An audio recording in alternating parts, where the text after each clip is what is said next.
Hello everyone and welcome back for more Jotunnslayer Hordes of Hel. My name is Firebug and today we are going to be continuing the Seeress series. So we are going to go play Svartalfheim on Nightmare 10. Let us begin!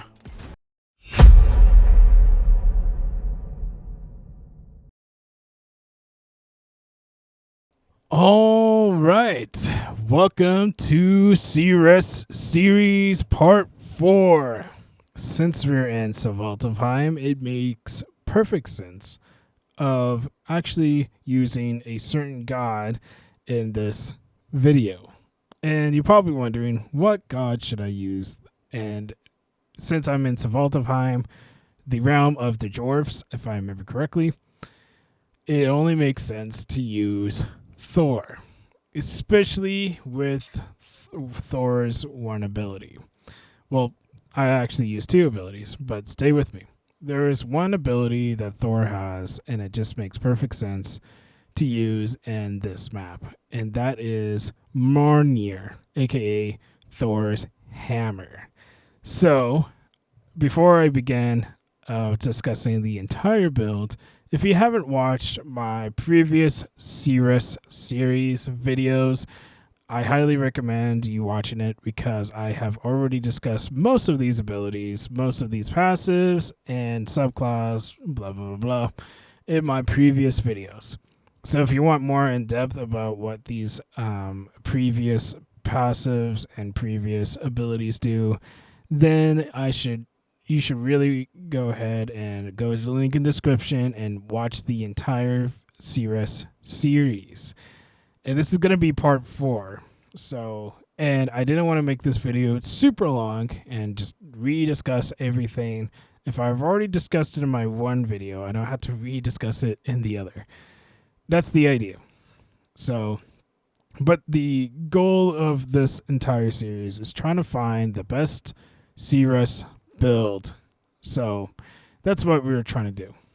Anyways, that being all said, if you want to go watch the entire Seeress series, go in the link in the description and watch the entire playlist.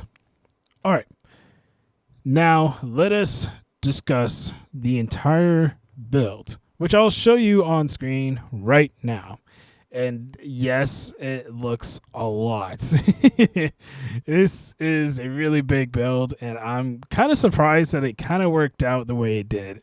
And this is why I wanted to make a video about this. So let us finally discuss the build. So first things first, let's talk about Thor's two abilities that I've picked up for him. Since it made sense to, one, use Svartalfheim, since I'm on the map of Svartalfheim, the realm of the dwarfs. It really makes a lot more sense that I have to pick up Thor, and especially use Thor's hammer, Mjolnir. So, Thor's hammer does a lot of damage. It has a damage of 40, explosive radius is 5 meters, range is 9 meters, shock chance is 50%, and duration is 5 seconds. Cooldown is every 4 seconds. And shock is a tick damage. Not the strongest tick damage. I still believe bleed is the strongest, but some might disagree with me, which is totally fine.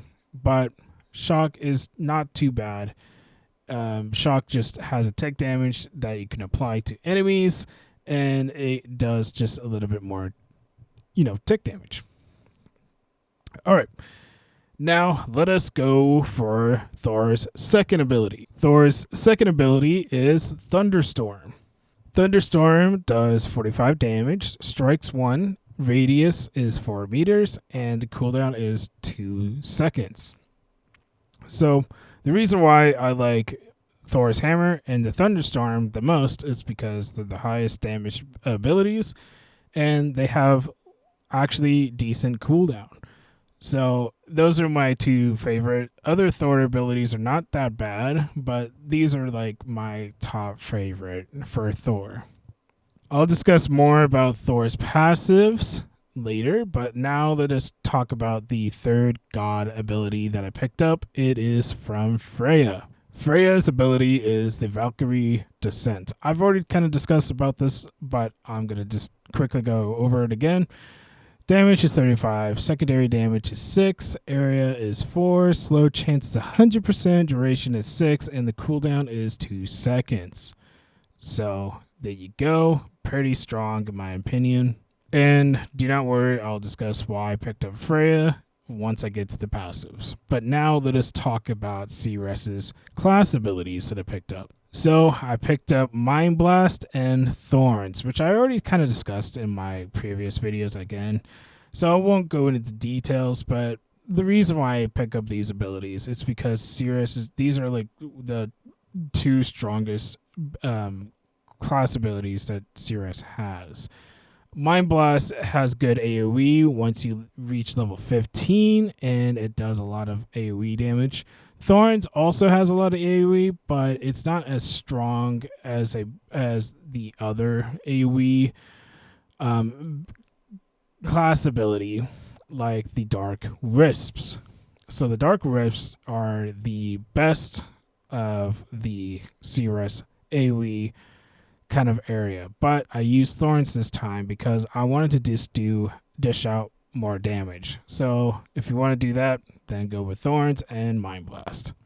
If you want to do more AoE damage, then you should check out my previous video when I used Mind Blast and Dark Wisp, and I discussed why that's the best AoE kind of build for Seeress. Alright, now let us talk about the weapon of choice. So I really enjoy using the XP staff. The other good contender is the cooldown staff. I think both staffs are one of my favorites, but the XP staff is really strong here because, as you can see, I have a lot of passives. So having the extra experience of 10% from the staff is huge in my opinion. And on top of it, not only that, but this staff also has a 100% chance to root enemies around you. So that's why I really enjoy this staff. But let us talk about the passives.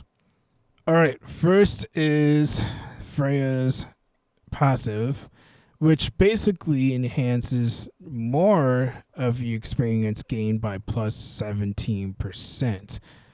You should always try to pick up this passive in the very beginning because, again, you have your staff that gives you a plus 10. And in the very beginning, if you pick up this, then you get a plus 17 of experience gained. So in total, you got 27 right off the bat in the very beginning, gain extra experience gained.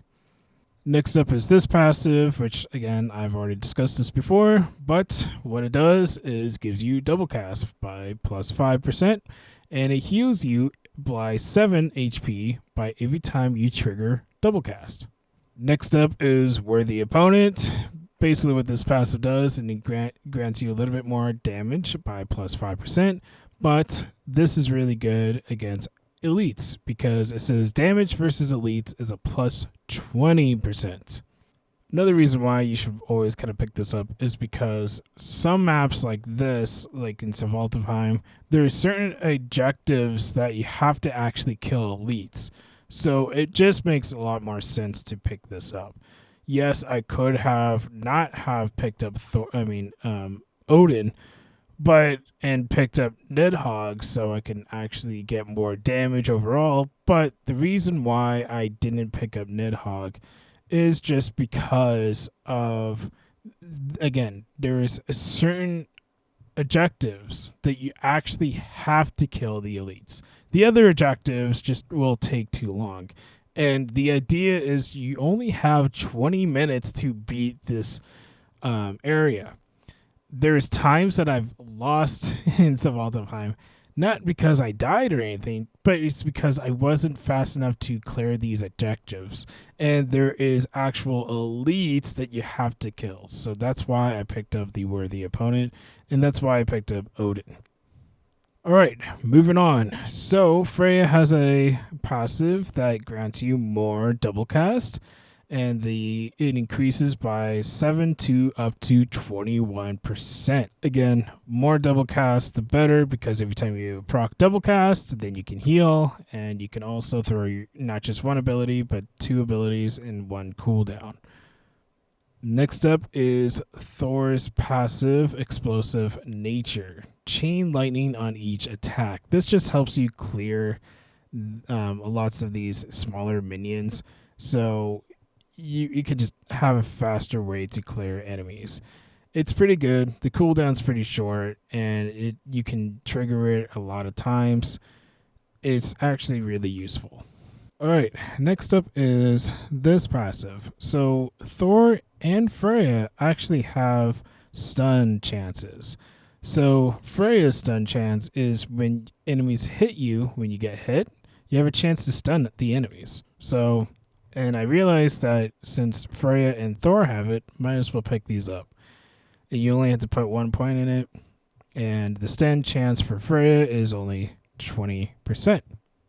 And this one is Thor's stun and knockback enemies with each attack. So you have a chance to stun enemies by 15% by basically just basic attacks. And you also, when you stun them, you have a chance to knock them back, which is really useful, especially with Seeress. Seeress is the kind of girl that doesn't like when enemies or anything come close to her. Next passive is this one for Thor. Increases God skill damage up to 12 to 36%. That's right, 36% of God skill damage, which is pretty strong in my opinion. Next passive is this one, which Thor has a critical hit chance of a plus 10% and the critical hit damage by a plus 30%. So this is very strong, which I'll discuss a little bit more with the other passive. And the other passive that works really well with it is the King of the Gods with Odin. So Odin has a critical hit chance of a plus 15, and the critical hit damage is increased by 30%. And that also pairs up very well with the Blood Ritual passive from Odin. And what this does is every time you have a critical hit on an enemy, it applies a bleed chance of 25%. So bleed, in my opinion, is still the strongest tech damage. I know some people might disagree on me, but it is one of my favorites of the tech damages. So that's why I picked it up here. Next passive is from Thor. So this one actually increases lightning damage to all Thor's skills. So this is why you should always have at least 2 or even 3 of Thor's abilities. Since you only have 3 god slots, I usually just do the 2 of my favorites, the Mjolnir and the Thunderstorm.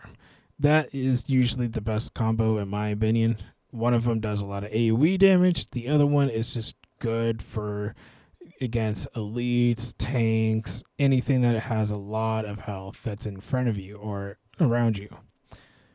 So increasing the damage overall by 40% from Thor, and Thor also has that other one of that passive that increases all gods damage. So you can see how you're going to do a lot of damage. All right, moving on, we have self-sacrifice. Odin grants you 1 revive. All right, and now we are going to look at Freya's passive that increases damage inflicted by class skills. Damage is increased by 60%. So, yeah, not only your god abilities are going to hit really strong, and especially the Thor one, but your class abilities is going to hit very strong as well. All right, and another experience gained is from Seeress, and this is going to increase your experience gained by another 30%.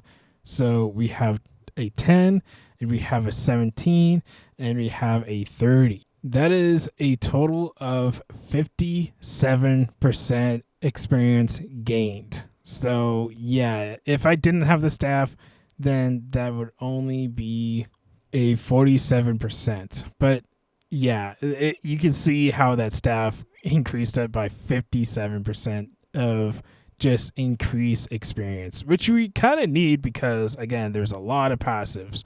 So that is why this is going to be experience heavy, but it is worth it because you're dishing out not only a lot of god abilities, but your class abilities, and you have double cast. So you're throwing most of these abilities very fast. And next up is Seeress. Seeress has all skills deal more damage. Damage is increased by 40%. So your god abilities and your class abilities are enhanced with this passive. So yeah, you're gonna hit like a truck in this build. It is pretty expensive though. That's why you need a lot of experience points into it, like more XP, more XP, and more XP. But it is so worth it because you're gonna basically insta kill anything that's in your path. Next passive is Seeress's strongest passives, in my opinion. You always have to pick this up. It is, I want to call it the Little Omen or Third Omen or Isle Omen. I don't know. Anyways, Omen.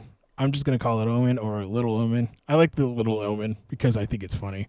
So what this does is you get a bonus damage to enemies that are inflicted with curse, slow, freeze, and root status.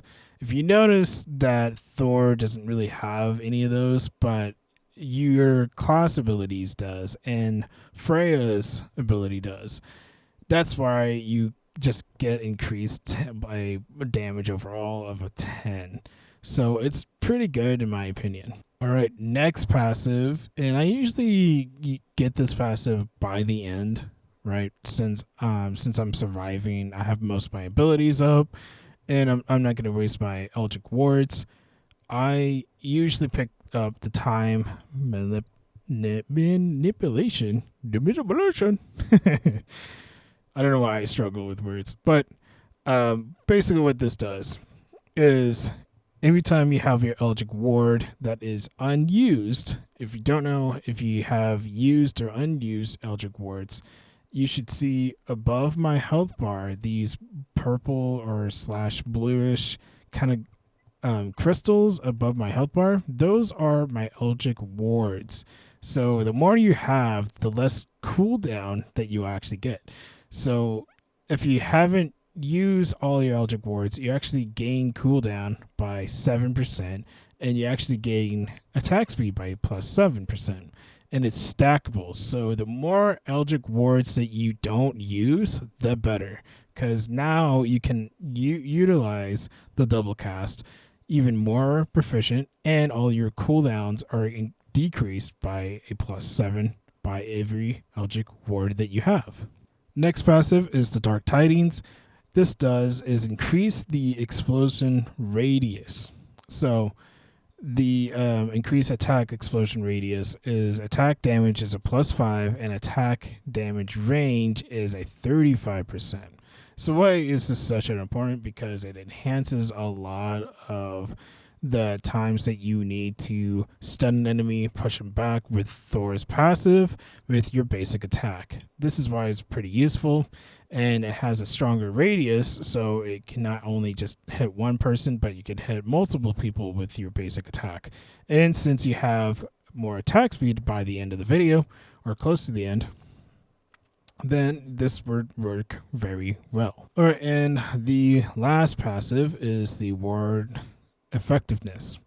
What this does is your Eldritch Ward, once you use it, then instead of just lasting for 1 second, it should last a little bit longer.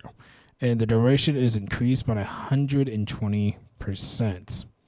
All right, and I'm going to throw in some honorable mentions of the ones that I wish I picked up, but I think I just couldn't because every time you level up, it's harder to get the next level, if that makes sense, because it takes more experience to level up. If I didn't have put points into getting more experience points, then I wouldn't have gotten half of this stuff of these passives. So that is why it's very important. But here is some honorable mentions that I'll just throw on the screen right about, well, once I'm done. Okay, right about now. And that is going to be all of the passives that I highly recommend. All right, and then for the subclass, I chose Witch, but now I think about it, I should have chose the experience crystals because Witch is good. Don't get me wrong, it is very good. It's one of her strongest subclass. But for this build, I should have just picked up the crystal one. And I'll explain why. So the Witch subclass is basically an enhancer for if you have a lot of debuffs for on the enemies. But since I have Thor doesn't really debuff enemies besides a stun, but even then it's not enough. So debuffs are basically like stun, roots, slows, all that. Yes, I have a slow. Yes, I have a root, but it's not as like it's not like the main source of what this build is. If I chose the experience crystals, I think it would have worked a little bit better. And on top of it, the experience crystals, there's a lot of, there's like another passive that every time you pick up a crystal, experience crystal, you actually reduce your cooldown. It's a small percentage of like 5% chance that it would proc, but you're picking up tons of crystals. Most of these level ups, you picked up tons of crystals anyways. So it just, I wish that I picked up the other subclass.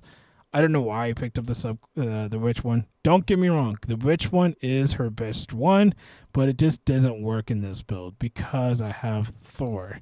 Thor's abilities, like Thor's Hammer, Mjolnir, and Thor's Thunderstorm, they don't really debuff enemies. It just does a lot of damage. But anyways, it still worked out at the end. I made it all the way to the end of the Svartalfheim. Now, I'm just kind of just getting the rest of the experience before I start fighting the boss like I usually do. It's like, why not? I have tons of time. I'm just going to, see if I can level up one last time. More level ups, the better, right? So there you go. So you're also probably wondering why I didn't discuss the Blessing Amen passive from Freya. It's because I got it for free, and I didn't mean to pick this up. I just got it for free. But basically, what this does is just grants you more gold. So, and it's kind of useless. That's why I didn't really discuss it here. And you probably noticed it when I was showing you the full kind of rundown of all the god abilities, class abilities, and the passives. So there you go. So another thing is that I could have done is actually use Nidhogg. But the reason why I didn't use Nidhogg is because since there are objectives on Svartalfheim that you actually have to kill elites, you have to have Odin. It is something that you just have to have. Odin's the only one that has that passive. Yes, Nidhogg has a lot of passives that increases your overall damage as well. So you could have done that as well. And Nidhogg has a stronger ability than Freya with the slow because he also has Dead Rising. But the reason why I didn't pick up Nidhogg is because I didn't know where to fit it. Plus, if I did that, then I would actually lose the chance of getting healed by double cast. So I needed something to sustain myself. The only sustain ability, if I did pick up Nidhogg, is from his little bit of the health regen, but that wouldn't have been enough.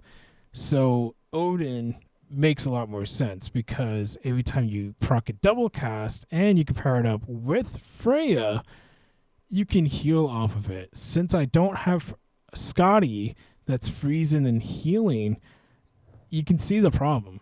I'm only relying on the heals from the double cast. And that's the problem with Seeress. She doesn't have a lot of sustainability. Yes, she has that one passive that every time you get hit, you can heal. But even then, it's not enough. And once you ran out of all your Eldritch wards, you're not healing. You're just dying. So I feel like since I'm already picking up Thor, I had to pick up Freya and Odin. It just makes a lot more sense with this build. But Nidhogg is very strong in my opinion because it works very well with Seeress as well. He has a lot of good passives that can root enemies. Dead Rising does a lot of damage. And he also has a passive that increases all of your damage even more. So he is an honorable mention, but if you're going to go with Nidhogg, you're going to slowly realize that it's going to be impossible for you to heal. Unless you are relying on his little health regen of a +2, it's just not enough in my opinion. And you could try it if you're really good in this game and not get hit at all. Then yeah, you're better than me. But I feel like it's just bound to happen that you're just gonna get hit. And instead of just taking those chances, that's why I picked up Odin. More reasons to pick up Odin, and more reasons that can pair up with Freya. So there you go. And Odin has a lot of crit, and Thor also has a lot of crit. So you could do that. Seeress also has a crit passive, which I marked as my honorable mention, which I could have picked up. But again, I put more points into, again, God abilities and into just damage enhancers. So as you can see, I'm shredding this boss. This boss does not stand a chance. And it is quite funny and ironic. Once his shield goes away, just watch how much damage I'm doing. It's actually pretty strong. So yeah, this build works. I'm just surprised that it worked. I was not intending to this build to work, but it did. And you can try it out on Svartalfheim if you are interested. That being all said, thank you so much for watching. I hope you guys enjoyed. And if you have any build suggestions, just please leave it in the comments below. And I would always reply to all the comments. And do not worry, more Seeress builds are coming in the future. And I have been very busy, and so I have been working on the other videos behind the scenes. So stay tuned. Do not worry. I have tons of other builds. Anyways, thank you so much for watching. I hope you guys enjoyed, and I hope you have a good rest of your day. I'll see you in the next video. Bye-bye.